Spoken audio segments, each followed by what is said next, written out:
강혜신의 오늘의 미국.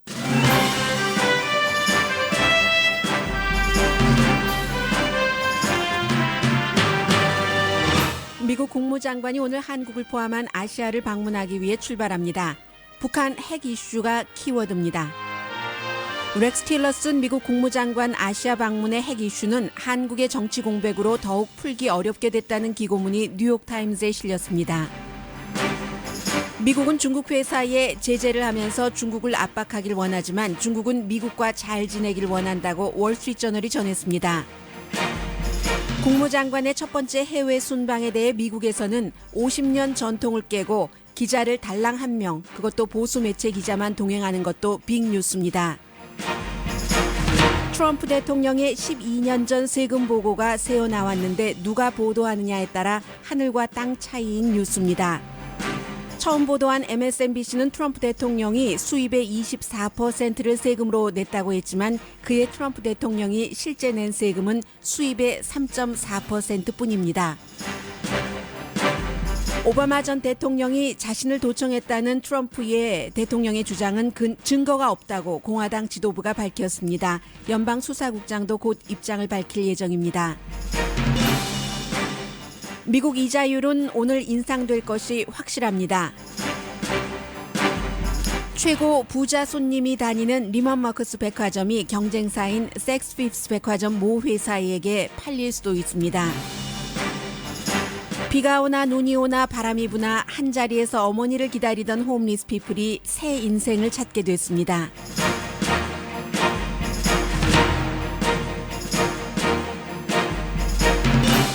여러분 안녕하십니까? 오늘의 미국 강예신입니다. 렉스 틸러슨 미국 국무장관이 오늘 이제 일본을 거쳐서 한국에 도착하고 중국에서 이제 마지막 마무리를 짓는 아시아 순방을 하기 위해서 워싱턴을 떠납니다. 당연히 이제 그 탑 이슈는 북한이 되는데 국가마다 조금씩 다르기는 합니다. 한국은 100% 북한 핵 이슈가 될 가능성이 높고 그리고 물론 뭐 사드 배치 문제도 있고요. 일본이나 중국은 좀 경제 이슈를 이번에 그 국무장관을 맞이해서 자신들의 국가에 좋은 방향으로 흘러가기 위한 그런 협상을 합니다.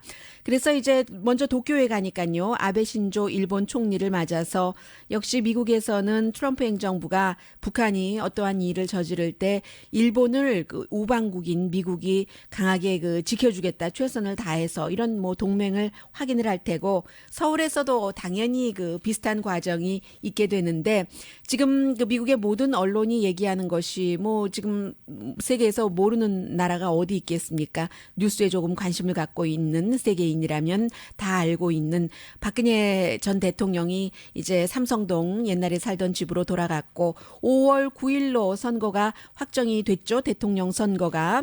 그런 상황에서 지금 그 황교안 대통령 권한 대행은 본인이 출마하지 않는다고 발표를 했기 때문에 굉장히 그 어렵다는 얘기죠. 아무리 그 황교안 권한 대행과 미국의 국무장관이 북한 핵 이슈에 대해서 얘기를 해봤자 다음 행정부가 북한에 관해서 상당히 그 관대하기 때문에 모든 것이 헛수고일 수도 있는 그런 문제가 있고 베이징에 가서는 시진핑 중국 국가주석을 그 만나는데 중국이 북한에 대해서 뭔가 그 북한이 핵 개발을 중지하도록 더 많은 역할을 해달라 하는 게 미국의 끊임없는 북한 핵 이슈에 대해서 실패하기도 했지만 초지일관 해왔었던 일입니다. 그런데 이제 이것이 어떻게 될지는 잠시 뒤에 또 그 월스트리트저널을 통해서 전해드리겠고 한 가지 미국적인 입장에서는 제가 지난주까지만 하더라도 한 4명 정도는 이번 그 국무장관의 아시아 순방에 기자가 동행을 한다고 말씀드렸는데 50년 전통을 깨고 그 외교 기자단을 대동하지 않습니다. 몇 명도 4명도 아닙니다.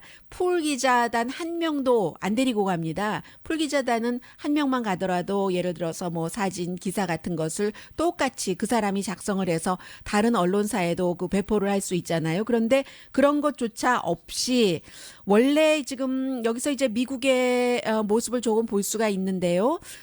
국무장관이 이번에 그 좀 비용을 절감하기 위해서 비행기도 좀 작은 것을 그 타고 가기 때문에 기자단이 그 앉을 자리가 없다라고 얘기를 했는데 이것을 그 워싱턴 포스트가 처음에 보도하기로는 백악관이 많이 나서고 있기 때문에 역대 국무장관 중에서 가장 영향력이 작은 국무장관이 될 것이다. 뭐 존 케리 국무장관이 있었고 또 힐러리 클린턴 국무장관이 있었고 모두 그 중요한 역할들을 많이 했죠. 예전에 뭐 콘돌리자 라이스, 콜린 파웰 국무장관 얼마나 쟁쟁했습니까? 헨리 키신저 조금 더 올라가자면 그런데 이번에는 외교 문제에 전혀 이제 그 관련이 없는 그런 사람이 국무장관이기도 하고 백악관이 직접 국무장관이 그 방문을 하고 나서 4월 달에는 다시 마이크 펜스 부통령이 똑같은 나라를 방문을 하니까요. 아시아를. 그만큼 이제 그 국무부 국무장관의 역할이 좀 줄어들었다라고 볼 수 있는데 어쨌든 그럼에도 불구하고 국무장관은 비용 절감하느라고 그렇습니다라고 얘기했는데 이것은 말이 되지가 않습니다. 왜냐하면 미국의 기자들은 뭐 다른 나라의 기자들과는 달리 이 어떤 국무장관이라든가 외교부 장관들이 해외 순방을 할 때 그 비행기에 그 기자단으로 가면은 당연히 그 기자들이 비행기 표를 사는 겁니다. 기자들이 소속된 회사에서 비행기 표를 사는 거죠. 세금을 내는 사람들에게는 아무런 부담을 주지 않습니다. 정부 부담이 아니에요. 그 언론사의 부담이기 때문에 그래서 이제 이 말은 좀 말과 다르고 딱 한 명이 렉스 틸러슨 국무장관과 함께 한국, 중국, 일본을 방문을 하는데 에린 맥파이크라고 저도 이 사람 이름은 들어보지 못했습니다. 아주 그 보수적인 Independent Journal Review라는 곳의 기자입니다. 그래서 지금 뭐 국무부 기자가 한두 명이에요. 출입 기자단이 굉장히 그 풀 기자단조차도 한 명이 없다니 하고 실망을 했습니다. 그러면 이제 이것은 분명하게 알 수 있는 것이죠. 예를 들어서 요즘 뭐 여러 그 매체를 미국에 살고 계시는 분들, 세계 다른 나라에 살고 계시는 분들도 뭐 팟빵이라든가 유튜브 등을 통해서 다 보고 계시니까요. 예를 들어서 한국의 TV조선 하면은 한국의 그 외무장관이 해외 순방을 하는데 미국과 예를 들어서 일본과 중국을 가는데 러시아까지 포함을 해서 다른 모든 언론사 기자들은 한 명도 대동하지 않고 TV조선 기자만 달랑 한 명 이제 대동하고 간다 하면은 뭐 그 의도는 행정부의 의도는 알 수 있는 건 아니겠어요? 그런 것과 마찬가지이기 때문에 미국에서는 이 점이 지금 굉장히 중요한 이슈고요. 그리고 이제 렉스 틸러슨 국무장관의 한국 방문을 중심으로 해서 말씀을 드리자면 오늘 그 뉴욕타임즈의 오바마 행정부 시절에 이 외무부가 아니라 국무부, 한국이랑 미국이랑 동시에 말씀을 드리려고 하니까요. 이 외무부의 부장관이었던 앤토니 제이 그 블링컨 씨가 기고문을 보냈습니다. 과연 렉스 틸러슨 국무장관이 북한의 핵 테스트에 대해서 통과를 할까? 이 문제를 3개국에 가서 얼마나 잘 해결하고 올까 하는 제목에 물음표를 붙인 그런 그 기고문입니다. 90년대 이후에 북한의 핵 개발을 막으려는 미국 행정부의 끊임없는 시도가 뭐 실패했지만 그 과정에서 이제 북한이 얼마나 그 핵 문제에 있어서 발전을 했는가 하는 것도 보여주고 일일이 전해드리진 않겠습니다. 다 알고 계시는 내용들이에요. 그런데 이제 이 기고문에서 강조한 것 가운데 하나는 한국이 너무나 그 정치 소용돌이와 정치 공백이 있기 때문에 복잡해서 그렇지 않아도 북한의 핵 이슈라는 것을 렉스 틸러슨 국무장관이 3개국에 가서 미국의 입장에 미국의 입맛에 맞게 잘 그 조리하고 오는 것이 굉장히 힘든 일인데 더 힘들어졌다는 얘기를 하고 있습니다. 군사적인 이런 문제로 그 북한 핵 이슈를 풀기는 너무나 그 좋은 해법도 아니고 빠른 해법도 아닌데 북한 핵이라는 것이 지하에서도 실험하고 산에서도 할 수 있고 그리고 또 하나는 미국 정보국이 모르는 어느 곳에선가 어떠한 활동들이 지금도 일어날 수도 있다는 얘기잖아요. 지금 뭐 알려진 것만 최근에는 이동식 미사일 발사 어떤 그 트럭 같은 것을 이용해서요. 고체 연료 이것은 찾기도 힘들고 뭐 맞춰서 떨어뜨리기도 힘들다 하는 것 아니겠어요? 그런 문제들을 보면서 대부분의 전문가들은 지금 뭐 오바마 행정부부터 그 시험을 했다는 그 사이버 무기 같은 것 이런 것이 북한이 핵을 발사하고 개발을 하는데 교란시키고 또 또 어떠한 것을 연기시키는 데는 어느 정도 효율이 있을 수는 있지만 결국 평양이 핵 프로그램을 해체하는 데는 아무 소용이 없다는 것을 대부분의 전문가들은 알고 있다는 거죠. 그리고 효율적인 먼저 북한을 공격하는 그런 선제 공격 능력이 있어도 사용하기는 아주 힘든 것이고요. 서울과 지금 뭐 북한의 핵이 있는 곳과 뭐 북한의 그 포병대와는 특히 한 30마일 정도밖에 떨어져 있지 않는데 이 선제 공격이라는 것이 참 너도 죽고 나도 죽자는 것이기 때문에 하기 힘든 것이고요. 또 이제 그 북한과는 달리 미국의 경우는 뭐 커먼 센스를 상식을 갖고 여러 가지 그 외교 문제도 지금 감안을 하는 국가이기 때문에 그래서 이 시점에서는 가장 이상적이라고 할 수 있는 것이 결국은 북한이 지금까지 해오던 여기서 핵을 동결을 하고 잘 대화를 해서 대신에 이제 지금은 어떻게 되고 있는지 볼 수조차 없으니까 그 안에 들어가서 인스펙터가 여기까지 북한의 핵 프로그램이 왔구나 하는 것을 철저하게 알고 그 사이에 이제 핵 협상을 하면서 이란과 했던 것처럼 설령 북한이 원하는 것까지를 포함을 해서 평화조약까지도 맺어야지 되는 안을 제안을 하고 있습니다. 평화조약을 꼭 북한이 예뻐서 해주는 것 아니고 북한의 핵 확산을 막기 위해선 이 방법밖에 없다는 얘기예요. 그리고 이제 김정은의 할아버지와 아버지는 핵 협상의 의지가 있었는데 그래서 핵무기를 만드는 것을 어떠한 협상의 카드로 막앤칩으로 사용하기 위해서 만들었는데 지금 김정은은 좀 달라졌다는 거죠. 미국과 이런 대화가 없어지면서 보험 정책으로 이것을 아버지 할아버지와는 달리 조금 더 핵을 사랑하게 된 그런 입장을 얘기를 하면서 결국 답이라는 것은 포괄적으로 국제적인 압박을 넣어서 미국, 한국, 일본, 중국이 주도를 해서 결국은 그의 생존이 협상을 하지 않으면 위험하다는 것을 김정은이 믿게 해야지 된다는 얘기를 하고요. 오바마 대통령도 적극적이진 않지만 그런 캠페인을 시작을 했고 물밑으로는 꾸준히 이어오기는 했다고 얘기를 하고 있습니다. 최근까지 베이징이 북한에 대해서 주춤주춤하는 그런 모습이 있었지만 북한의 붕괴를 생각하면 아주 갑자기 머리가 어지러워지니까요. 그런데 이제 그리고 또 하나는 박근혜 대통령이 최근 전 대통령 어제 제가 박근혜 전 대통령 그리고 뭐 대통령은 대통령이니까 또 무의식 중에 대통령 했다가 보도국에 항의 전화가 왔다고 하더군요. 전 대통령이라고 안 하고 그냥 대통령이라고 했다고요.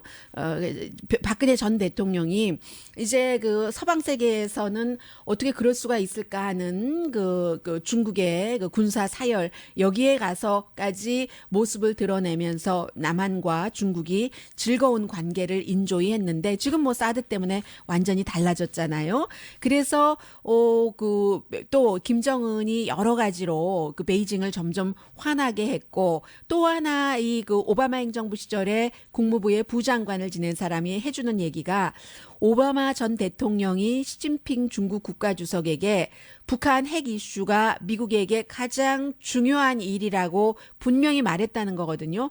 어떤 형태로 어떤 정도로 중국의 대만 이슈가 중요한 것처럼 그랬다는 것입니다. 그래서 이제 이런 것을 잘 사용을 해서 잘 안 보이지만 지금도 한국과 일본과 미국이 매주일 접촉을 하면서 또 동시에 아시아, 아프리카, 중동, 유럽 이런 나라 가운데서 북한과 수교를 맺고 일을 하는 국가들에게는 북한 게스트 워커들을 끊으라고 계속 물미 작업을 미국이 하고 있다는 것이요.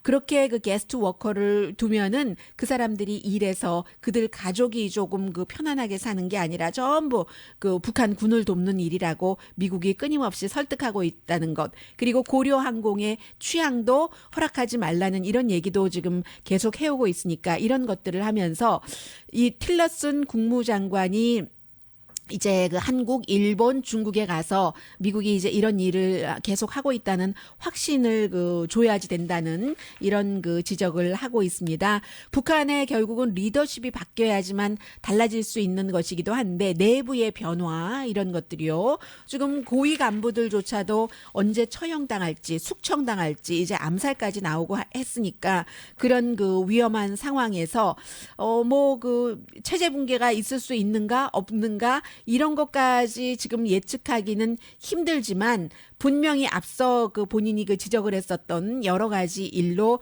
북한 그 핵 문제에 대해서 미국 그 국무부 장관이 뭐 아시아에 가서 얘기를 해야 된다 하는 것이고요.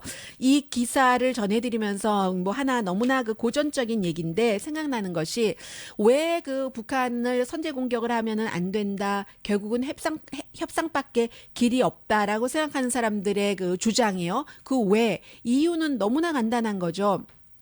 이스라엘과 팔레스타인이 과거에 말로 싸우고 돌로 싸우고 나무로 싸우고 몸을 치다가 그 다음에는 이제 총으로 싸우고 더 큰 무기가 나오고 하는 것처럼 핵이라는 것은 사실은 그 핵을 완전하게 막을 수 있는 그 방어 체계는 없는 거잖아요. 그것은 핵이 발사되고 그 방어 체계가 그 요격을 해봐야지만 아는 것이기 때문에 그래서 핵에 대한 가장 강한 대응은 핵이기 때문에 미국과 구소련이 핵을 그렇게 많이 만들었다가 그러면은 이제 또 그 방어하는 요격 체계를 만들어야 되니까 또 그렇게 만들고 돈을 수없이 써보다가 끝없는 경쟁이 되기 때문에 결국은 우리 하자 이렇게 파기하기 시작했잖아요. 가장 많이 갖고 있는 미국과 그 구소련은요. 그러나 이제 한국 같은 경우는 핵도 없고 핵을 막을 능력도 없고 이런 상황에서 결국은 뭐 핵을 개발을 한다? 그러면 이제 뒤처져서 예를 들어 개발을 한다고 해봐요. 한국이나 일본이나 다른 중국도 마찬가지로 핵 능력에 있어서는 미국과 비교할 수 없을 정도로 떨어지기 때문에 그렇게 될 때는 또 핵을 막는 사업을 해야지 되고 사업의 주체는 아주 좋겠죠. 락히드 마틴이라든가 이런 회사는 돈 많이 버니까요. 그러면 또 막는 프로그램을 만들어 놓으면 그 막는 것도 뚫고 나갈 수 있는 무기를 그게 또 다른 발전된 핵무기가 됐던 다른 것이 됐던 또 만들어야지 되고 그러면 또 막는 것을 끊임없는 겁니다. 전쟁의 이것이라는 것은. 그렇기 때문에 인생을 그렇게 살 필요가 있을까? 또 국가적으로는 국방비에 그렇게 많은 돈을 들이면서 할 필요가 있을까? 그것이 재미있는 몇 사람은 그렇게 해도 되겠지만 인생의 재미를 과연 그런 것으로 추구하고 에너지를 소비해야지 되는가? 이런 것들을 이미 다 해본 핵도 만들어보고 핵을 쓰러뜨리는 요격 미사일도 만들어보고 미사일 방어 시스템도 만들어본 국가들은 결국은 이게 그 평화적으로 외교적으로 푸는 게 비용이 덜 든다라고 생각을 하는 것이죠. 그리고 이제 그 틸러슨 국무장관의 아시아 방문에 대해서 월스트리트저널이 얘기하기를 일본은 그 미국이 평양에 추가로 여러 가지로 압박을 해주는 것을 지지는 하지만 최종적으로는 도쿄도 평화적으로 핵 문제를 풀기를 원한다는 것이죠. 바로 붙어 있는 나라에서 전쟁이 일어나고 우리한테까지 뭐가 튀고 하면은 누가 좋아하겠어요. 그리고 직접적인 공격 목표이기도 하고 미군 기지가 있기 때문에 그런 지적을 하고 있고 박근혜 대통령 전 대통령 탄핵 얘기는 또 나오고 있습니다. 그래서 그 황교안 그 권한대행이라든가 윤병세 그 외무 그 담당하고 있는 장관이라든가 이런 사람들은 사드 배치하는 것을 상당히 원하고 있고 또 지금 그 어느 당이죠? 당이 하도 이름을 바뀌니까 자유한국당 말고 바른정당이요. 바른정당이든가요? 네. 그 유승민 의원 같은 경우도 그 사드 배치는 강하게 그 주장을 하고 있잖아요. 그런 부분 미국도 원하는 것이고 그런데 중국은 이번에 시진핑 중국 국가주석과 미국 국무장관이 만날 때 또 하나의 중요한 목적이 있죠.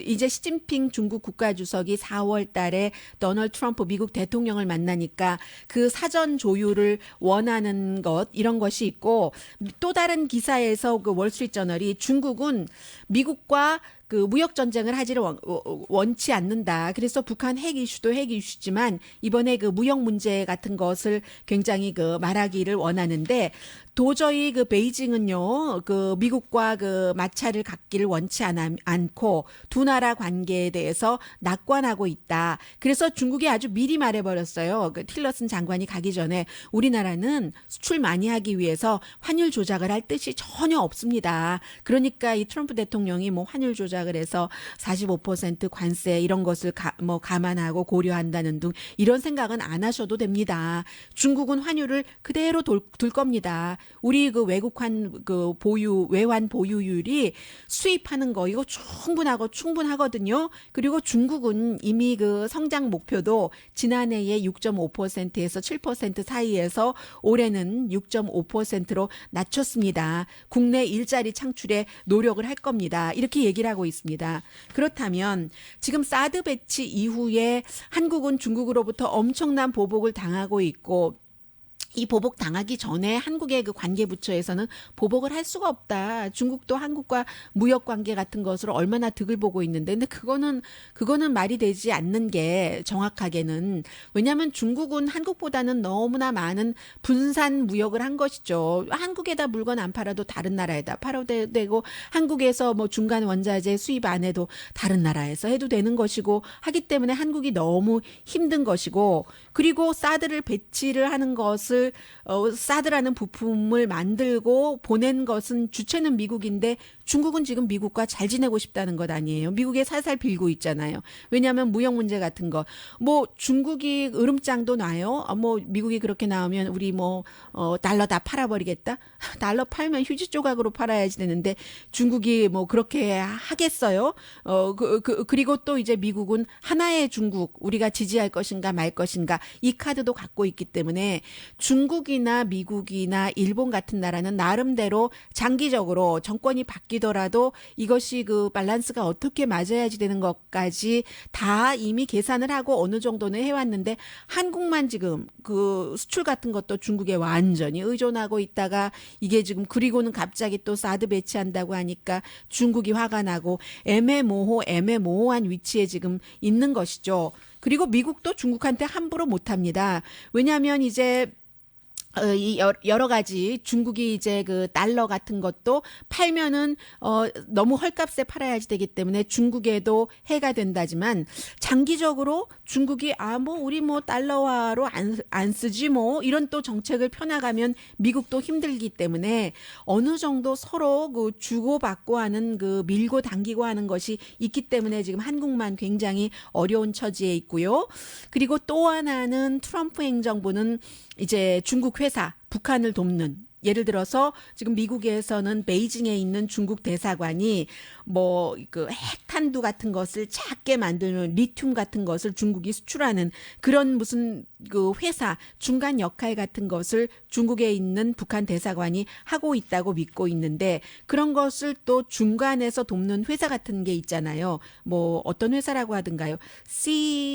CTI든가요? IT이든가요? 그런 그 코퍼레이션이 북한에 여러 가지 장비도 팔고 한다니까 이런 중국 회사요. 중국 회사를 딱 쥐겠다. 이게 국무부, 상무부, 재무부가 다 함께 지금 일을 손발을 맞춰서 하는 것이거든요. 그래서 이런 압박을 줄 수도 있다. 이란의 과거에 경제 압박을 했듯이 이런 얘기까지 하고 있기 때문에 중국과 미국은 사드로 인해서 충돌하는 이런 일은 현재로서는 없어 보이고요. 한국은 이제 빨리 5월 9일 날 새로운 지도부가 탄생을 하면은 꼭 자신 당대뿐만이 아니라 1년, 지금 당장이 아니라 2년, 3년, 10년, 20년을 내다보는 그런 정책을 좀 연구하고 배우고, 좀 했으면 좋겠습니다.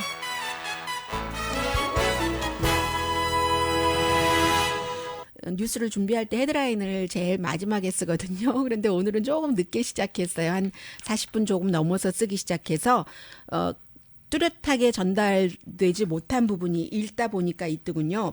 트럼프 대통령의 12년 전 세금 보고가 새어 나왔는데 누가 보도하느냐에 따라서 하늘과 땅 차이인 뉴스이다 하면서 마치 MSNBC가 트럼프 대통령의 수입의 24%를 세금률이 24%였다 해서 트럼프 대통령의 플러스가 된 것처럼 보도를 했는데 그렇지 않습니다. 트럼프 대통령의 플러스가 되게 확실하게 보도를 한 미디어는 드러지 리포트입니다. 그리고 24% 아니에요. 그의 3.4%만 냈습니다. 있습니다. 이러면 이게 왜 그 미국의 세금법이 이런가? 그리고 앞으로 그 트럼프 대통령은 세금법을 이렇게 바꾸겠다고 했는데 어떻게 되는 것인지 그 부분 또 과연 그 트럼프 대통령을 도청했는지 오바마 전 대통령이 잠시 뒤에 전합니다.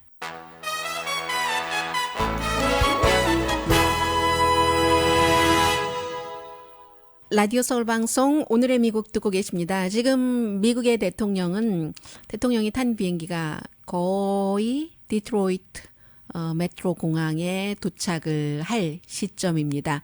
디트로이트 하면은 당연히 이제 자동차 회사와 관련이 있는 것이고 대통령이 그곳에 가서 뭐 관련 문제를 얘기를 하겠죠. 그 전에 오늘 이제 공화당 그 지도부가 하원 그 정보위원장이 특히 트럼프 대통령이 오바마 전 대통령이 자신을 도청했다고 했는데 이제 정보관계 그 위원회니까 여러 가지를 입수하지 않았겠어요. 우리가 여러 가지 조사한 바에 따르면 그런 증거는 없는 것 같다고 아침에 기자회견을 하더군요. I think the challenge here is that the President Obama wouldn't physically go over and wiretap Trump Tower. So now you have to decide, as I mentioned to you last week, are you going to take the tweets literally? And if you are, then clearly the president was wrong. But if you're not going to take the tweets literally, and if there's a concern that the president has about other people, other surveillance activities. 네, 지금 그 하원 그 정보위원장뿐만이 아니라 캘리포니아가 지역구인 잘 캘리포니아 주에서는 알고 있는 그 드빈넌스 의원이고 상원의 공화당 의원들도 트럼프 대통령이 직접 좀 얘기를 해야지 된다. 얘기하지 않으면 그러면은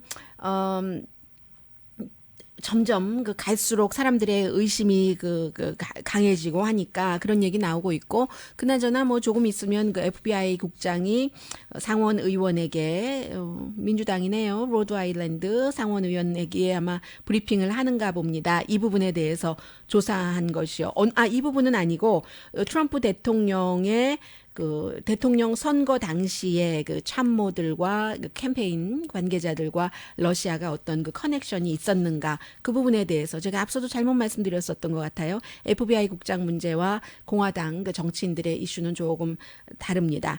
그리고 또 하나는 오늘 보니까 그 연방 그 법무부에서 그 러시아의 해커들이 500밀리언이었던 것 같은데요. 굉장히 많은 어카운트, 야후의 어카운트, 500밀리언이니까 100만 1000만 원, 5억 개의 어카운트를 해킹했다 하는 그런 그 발표도 있었습니다.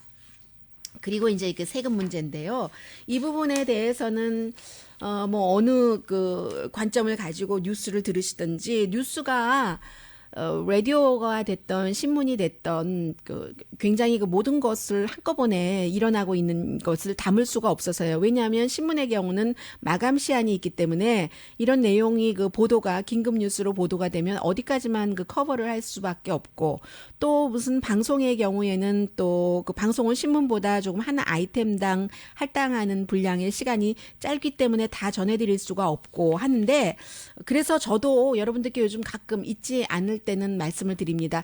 충분하게 전해드리지 못했다라고 생각하는 그런 부분에 대해서는 항상 방송 끝나고 나서 todayus.com을 여러분들께서 보시면 제가 헤드라인을 그대로 적어 놓거든요. 그리고 헤드라인에 색깔을 조금 달리해서 이 뉴스에 대해서 어디를 보고 그 보도한 것인지에 대한 것을 그대로 그 부분만 누르시면 클릭을 하시면 영어 원본으로 넘어가게 그렇게 항상 해놓고 있습니다. 이 부분도 여러분들께서 그렇게 봐주시면 좋겠어요. 어제 저녁에 저도 잘 보는 그 MSNBC의 그 레이첼 매도우 쇼에서 레이첼 매도우가 트럼프 대통령이 그 캠페인 할 때도 세금 공개를 보고서를 하지 않았었기 때문에 이슈가 됐었는데 유권자들은 그런 거 문제 삼지 않았고 트럼프를 그 지지를 해서 대통령으로 그 만들었고 어제 쇼 시작하기 전에 90분 전에 먼저 트위터로 트럼프라고만 얘기를 했어요. 무슨 트럼프인지는 얘기하지 않고 대통령이라고도 하지 않고 우리는 그 트럼프의 텍스 리턴을 가졌다.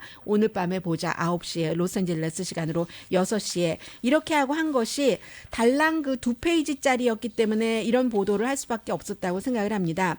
원래 그 레이첼 매도우라는 이 진행자에게 이제 그 제보죠. 한 사람이 누구냐면 퓨리처 상까지 받은 그 저널리스트예요. 심층 보도로 2001년도 세금 코드에 관한 보도로 상을 받은 데이빗 K. 존슨이라는 사람인데 이 사람이 우편으로 2장짜리 2005년도 트럼프 대통령의 세금 보고서를 누군가가 보낸 것을 받고 MSNBC의 레이첼 매도우에게 줘서 10-4입니다. 그래서 레이첼 매도우는 딱 이 정도로만 얘기를 한 겁니다. 1억 5천만 달러를 벌어서 이제 그 가운데서 3,800만 달러를 세금으로 냈다. 그러니까 24% 내지는 언론에 따라서 25% 계산이 나오는 거죠. 해서 트럼프 대통령을 좋아하는 그런 그 드러지 리포트 같은 경우는 이게 그 오바마 대통령의 19%보다도 많이 냈고 또 뭐 누구보다도 더 많이 냈고 누구보다도 많이 냈고 이렇게 얘기를 했습니다. 그래서 나중에 이것을 계산을 찬찬히 해본 사람들이 굉장히 그 리버럴한 그 레이첼 매도우와 MSNBC를 마구 공격을 했어요. 오히려 그 트럼프 대통령을 빛내줬다는 거죠. 그리고 트럼프 대통령은 레이첼 매도우가 자신의 쇼가 시작되기 90분 전에 이미 트위터로 예고를 했기 때문에 백악관이 먼저 밝혀봤습니다. 그거 맞다 하고 이제 나중에 이제 방송하고 나서는 그건 맞다 했고 이렇게 했는데 지금 이 내용을 레이첼 매도우에게 제보를 한 심층 취재 퓨리처상 수상자인 저널리스트는 아마 이거 트럼프 대통령이 직접 보낸 것 같아 뭐 이런 얘기도 하고 있고요. 왜냐하면 달랑 2페이지만 보냈기 때문에 24% 내지 25% 세금을 냈다는 게 되는데 그런데 여기서 잘 봐야지 될 것이 오늘 이제 여러 언론에서 시간이 있으니까 조금 더 이제 그 분석을 했는데 미국의 얼터너티브 미니멈 텍스라는 게 있잖아요. 그 전해에 손실 본 것, 전해에 손실 본 게 뭐 약 1억 달러 정도 되는가 봐요. 그래서 결국은 그 세금을 아주 그 조금밖에 내지 않은 겁니다. 3,130만 달러를 연방소득세에서 그 공제를 받은 거예요. 지난해에 손실 본 걸로 해서. 그런데 이제 보수적인 언론은 1억 5천만 달러 벌어서 3,800만 달러를 냈으니까 굉장히 많이 낸 것이 아니냐 했는데 3,800만 달러에서 진짜 실제로 낸 것은 530만 달러밖에 안 됩니다. 1억 5천만 달러를 벌어서 530만 달러를 냈으면 이게 3.4% 정도로 계산이 나오는 거예요. 이제 그 3.4% 뭐 그 정도 나오는 겁니다. 그러면 이게 많이 낸 게 아니죠. 이 드러지 리포트가 보도한 것처럼 그렇게 많이 낸 것이 아니고 뭐 오바마보다 많이 낸 것도 아니고 오바마는 페이롤 텍스 받았을 테니까 뭐 다른 무슨 뭐 책 판 것 이런 거 타고요. 그 정도 19%가 나온 것이고 그런 것인데 그리고 이제 또 하나는 트럼프 회사들은 주주가 그 수입에 대해서 세금을 내게 하고 회사가 직접 세금 내는 것은 피하는 이게 이제 그 패스스루라는 CPA 분들은 잘 알고 계시죠. 이래저래 피해서 좀 전에 말씀드린 얼터너티브 미니멈 텍스라는 그 약자로 그 AMT라고 부르고 있는 그것과 이렇게 저렇게 다 해서 세금은 불과 3.7%인가밖에 내지 않았다는 겁니다. 보통 100만 달러 이상 버는 사람도 1년에 27점 이거보다 더 많죠. 제가 100만 달러 안 벌어봐서 정확하게 그 수치가 기억이 나지 않네요. 그런 거죠. 그래서 평균 사람들이 내는 것보다는 뭐 24%라고 하더라도 좀 많지만 100만 달러 이상 버는 사람보다는 낮고 그리고 좀 전에 말씀드린 그런저런 것으로 해서 불과 500만 달러 조금 넘게 낸 것만 하면은 3.몇 %밖에 나오지 않는 것이고 그래서 이제 이런 부분들을 이렇게 좀 그 보실 필요가 있고요. 원래 이 메일을 받았다는 그 데이비드 K. 존슨이라는 그 심층 보도 퓨리처상 수상자는 1988년도에 처음 그 트럼프 대통령을 만났고 그 뒤에 이제 지난해에 책도 썼어요. The Making of Donald Trump. 도널드 트럼프가 이제 돈 만드는 거 어떻게 만들었는가 하는 것을 그 썼고요. 아무튼 그렇게 됐습니다. 그러니까 이 뉴스 뭐 오늘 하루 종일 계속 될 텐데 이런 백그라운드가 있다고 봐주시면 좋겠고요. 잠시 뒤에는 저희 방송국이 있는 곳에서 아주 가까운 그 베버리힐즈의 리만 마크스와 섹스 피프스 애비뉴가 한 줄에 나란히 뭐 거의 나란히 있잖아요. 그런데 부자 백화점이 또 다른 부자 백화점에게 저희 백화점 좀 사주세요 했다네요. 전해드립니다.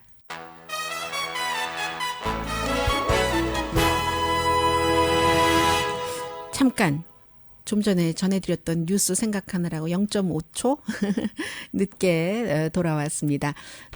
그 말씀은 한 말씀 드려야 되겠네요. 트럼프 대통령이 그렇게 많이 돈을 벌어서 2005년도 이만큼을 냈다고 하지만 지난해에 그 손해본 수입에 대해서 이것을 삭감받았기 때문에 뭐 불과 몇백만 달러만 500 몇십만 달러만 내서 4% 미만 연방소득세를 냈다는 이 부분이요 불법 전혀 아닙니다. 그리고 트럼프 대통령이 선거 기간 중에 강조를 했었잖아요. 그러니까는 내가 스마트한 거잖아. 그 얘기를 했었을 때 말하자면 어떻게 보면은 뭐 여러 가지 법을 다 활용을 해서 주주들에게 내게 하고 세금을 회사가 안 내게 하는 그런 활용법도 있었고 그랬을 때 그 합법적인 탈세라고 정확하게 뭐 규정하기는 그렇습니다만은 트럼프 대통령이 그때 그 캠페인을 하면서 말하는 게 그러니까 내가 스마트하지라고 얘기를 했었을 때 많은 사람들이 그 말에 굉장히 화날 것이다라고 생각했는데 그런 거 다 접어두고 사람들이 그 트럼프를 돈을 만들어내는 사람 손만 대면은 뭐 미다스의 손처럼 금이 되는 사람하고 뽑아왔는데 사실은 그런 얘기들도 많이 나오고 있어요. 뭐 로이터 통신이라든가 이런 곳에서는 트럼프 대통령이 블라인드 트러스트를 만들어서 갖고 있는 자산 다 집어넣고 뭐 공개하고 할 수 없는 이유 가운데 하나가 공개 다 하고 나면은 깡통 재산이기 때문에 실제로 뭐 겉은 번드르르하고 트럼프 빌딩에 이렇게 이름은 써 있지만 다 빚뿐이고 별로이기 때문에 공개를 할 수가 없다는 그런 내용들도 많이 있습니다.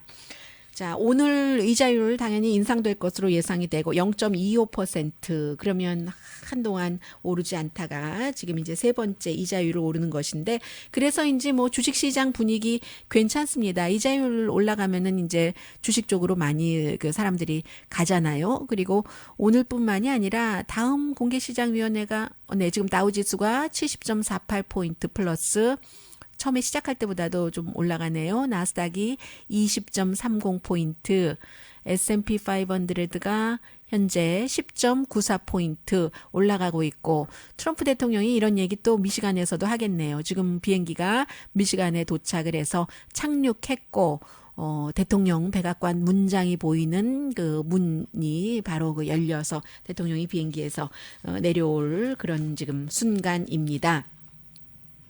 대통령과 연방준비제도 그 자넷 옐런 의장은 지금 그 이자율 부분에 대해서 생각이 조금 달라서 대통령은 조금 더 그 이자율 인상 같은 거 하지 않고를 원하는데 연방준비제도 그 의장은 경기가 과열될 것, 인플레이션 같은 것을 걱정하고 있잖아요. 이 내용은 우리 동네 얘기이기도 하고 또 이렇게 돌아가기도 하는구나 하는 그런 뜻에서 전해드립니다. 리만 마크스가 미시건 추운가 봅니다. 트럼프 대통령이 긴 코트를 입고 지금 비행기 계단을 내려오고 있는데 코트 자락이 또 바람에 많이 날리는 것을 보니까 바람도 많이 불고요. 미시건은 지금 눈이 내리지는 않는데 지금 뭐 미네소타, 뉴욕, 워싱턴 전부 눈사태 정도라고 표현될 정도로 지금 수십만 명이 눈 때문에 뭐 학교도 가지 못했고 그런 동부에는 이상 기온, 이상 날씨를 겪고 있는데 지금 비행기에서 내려서 대통령이 리무진을 탔습니다. 경제에 관한 그 보좌관들, 관련자들도 내리고 대통령 사위 지금 내려서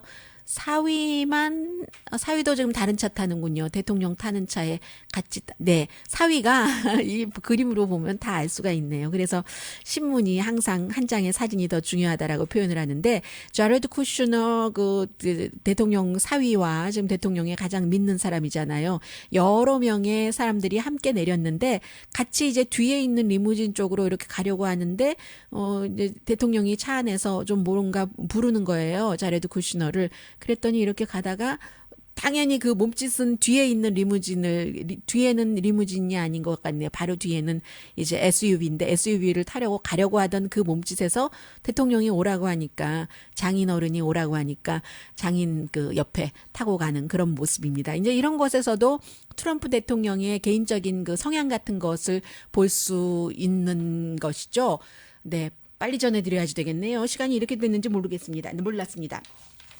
리만 마크스가 최고급 미국의 백화점인데 또 다른 고급 백화점 섹스 피프스 애비뉴의 모 회사인 허드슨 베이에 저희 회사를 사는 것을 고려해 주십시오 라고 얘기를 했습니다.